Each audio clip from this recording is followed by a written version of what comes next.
शप्पू वाली आवाज है जिक्र हाय दिल ते अखियों दोवे रल मिल के जेड़ा बस लगदा ने लालो वाह अजी वाह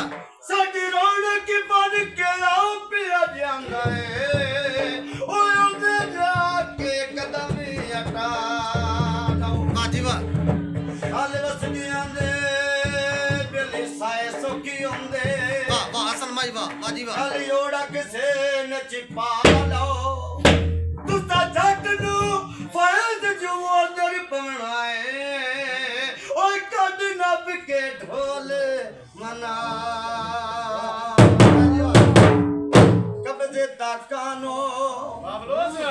ओए सदन दे चढ़ियाए ओ ठग बाज चला क्यानो सज्जन तो बाद सज्जन दी नाना नहीं थे हां हां मिला लो जी जी भाई ਜਦੋਂ ਸੱਜਣ ਤੋਂ ਬਾਅਦ ਸੱਜਣ ਦੀ ਨਾਨੀ ਪੇ ਤੇ ਪੰਜਾਬੀ ਬੋਲ ਕੇ ਆਏ ਸਾਡੇ ਨਾਲ ਨਾ ਇੱਥੇ ਨਾ ਸੱਜਣਾ ਵੇ ਸਾਡਾ ਲੱਟ ਵੇ ਜਾਣਾ